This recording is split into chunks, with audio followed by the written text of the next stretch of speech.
Greetings, YouTube. One of my subscribers, I believe her name is Sabon, I hope I am not butchering that name, it's Irish, just posted a video dealing with breakdowns. How when we have them, they can be learning experiences. And I would have to agree. So I've decided to speak about the first and most significant breakdown I can think I've ever had. I was at an historical event with my then roommate, my ex-wife, and some friends. And things were unstable, to say the least. The relationship my ex-wife and I had was tumultuous at best. It was not a good, healthy dynamic. It's one of the reasons our marriage didn't last.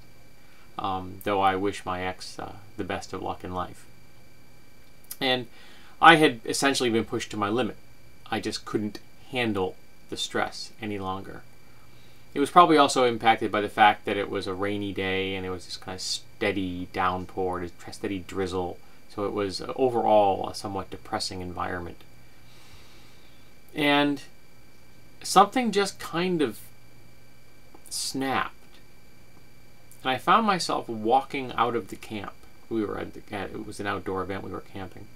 Someone stopped me to ask me a question. They asked me they needed something that I had, so I just very mechanically told them where it could be found, and then I continued to walk. Now, they did react strangely. At the time, I couldn't quite figure out why they were reacting strangely. In hindsight, it was because I was in a distressed state, and I was essentially functioning on a very robotic level. I walked out of the campsite, walked into the woods, and sat down on a rock.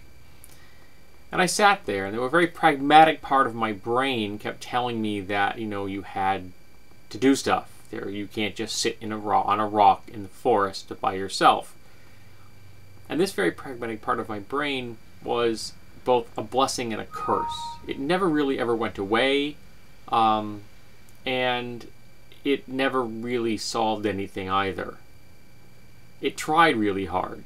It tried to keep me safe. It tried to keep me functioning.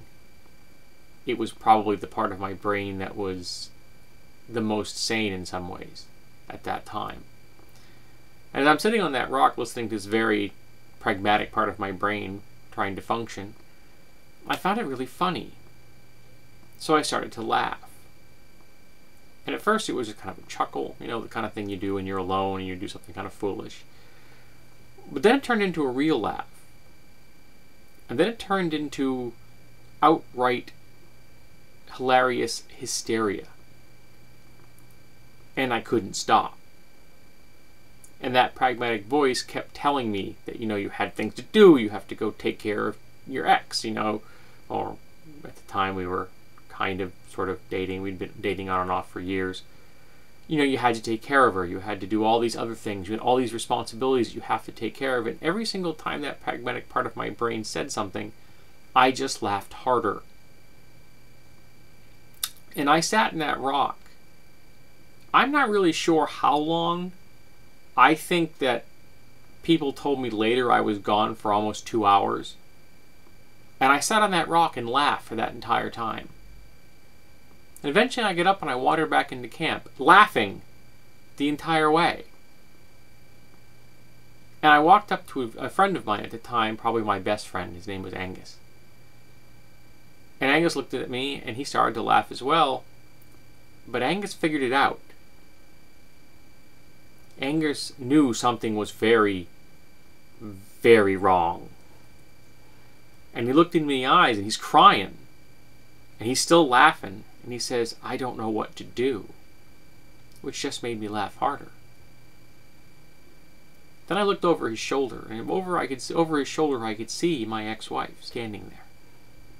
Watching the one person in her life who was quite possibly the most sane in hysterics, in absolute drop-dead insanity.